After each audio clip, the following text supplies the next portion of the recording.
वक्त से पहले सपने देखना बंद करो, क्योंकि सपनों का परिंदा बहुत ऊपर उड़ता है, इंसान उतना ऊपर नहीं उड़ सकता है।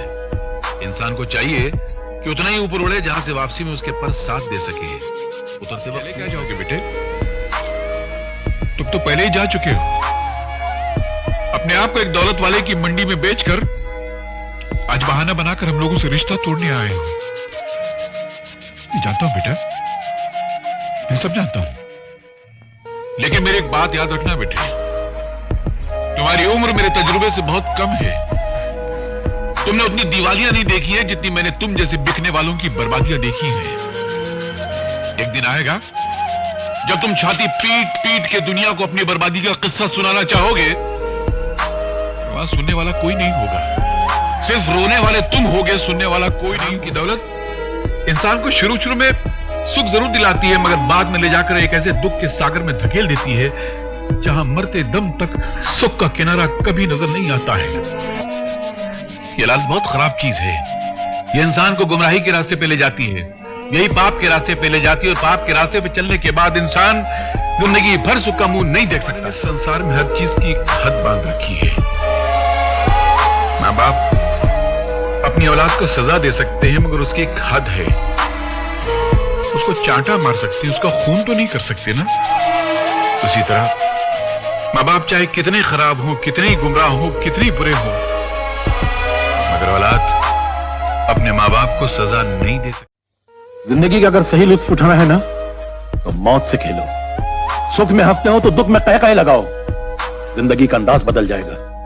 बेटे, जिंदा है वो लोग जो मौत से टकराते हैं, मुर्दों से बदतर है वो लोग जो मौत से घबराते हैं। सुख को ठोकर मार, दुख को अपना। अरे सुख तो बेवफा है, चंद दिनों के लिए आता अब चला जाता है, और दुख अपना साथ। इंसान की जिंदगी का आईने की तरह होती है। फर्क इतना है कि आम आईने में हम जो हरकत करते हैं उसकी तस्वीर उसी वक्त नजर आ जाती है, मगर जिंदगी वो आईना है कि आज किए हुए हरकत की तस्वीर बरसों बाद नजर आती है, और तब तक सुधारा करने के लिए बहुत देर हो चुकी होती है। इस दुनिया में इंसान का सबसे बड़ा दोस्त कौन है? दुख है? इस दुख को इंसान से इतनी मोहब्बत होती है कि हर घड़ी इंसान के सीने से चिमटा हुआ रहना चाहता है। ये वही दुख है जो कभी रोटी का दुख बनकर आता है, कभी नौकरी का दुख बनकर आता है, कभी बीवी का दुख बनकर आता है, तो कभी औलाद का दुख बनकर आता है।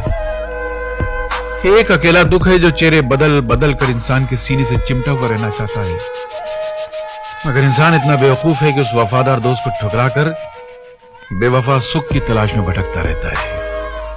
अरे सुख तो बेवफा तवाइफ की तरह है, जहां जिसके पास कल उसके पास। अगर इंसान दुख से दोस्ती कर ले तो फिर जिंदगी में कभी उसको सुख की सुना नहीं मिलेगी। कि संसार में पोता अपने दादा का दूसरा जन्म होता है, शायद सही सुना था। ये जिंदगी एक खेत की तरह है जहां इंसान किसान की तरह पाप और पुण्य के बीज बोता है, और वह बीज उसे फल की शक्ल में इसी संसार में पोते की तरह नसीब हो जाते हैं। मगर आज स्कूल में पढ़ी हुई उस लकड़हारे की कहानी याद आ गई सर, जो अक्सर लोगों को बेवकूफ बनाने के लिए चिल्लाया करता था, शेर आया शेर आया, और सारा गांव उसकी मदद को दौड़ पड़ता था, और वह कोई शेर नहीं होता था। एक दिन सचमुच का शेर आया, उसने तो बहुत चिल्लाया कि शेर आया शेर आया, मगर उसकी मदद को तब कोई नहीं आया। वही हाल मेरा भी है आज सर। कल तक मैं झूठ बोलता था तो सारा जमाना विश्वास करता था, और आज मैं सच बोल रहा हूं तो एक भी इंसान विश्वास नहीं कर रहा है। हालात शेर बनकर मुझे खा रहा है, मगर जमाना मेरी हालत पे मुस्कुरा रहा है। अपने हाथ से वही लोग मदद करते हैं जो दुनिया में अपना नाम करना चाहते हैं। दूसरे बुलाकर मदद करने से आप सामने वाले की गरीबी का अपमान करते हैं, उसे एहसास दिलाते हैं कि वो गरीब है, मोहताज है, मुफलिस है। और तीसरी बात जो मेरे पिताजी ने कही थी कि अगर इस दुनिया में किसी की सीधे हाथ से मदद करो तो इस उल्टे हाथ को पता नहीं चलना चाहिए कि सीधे हाथ ने क्या किया।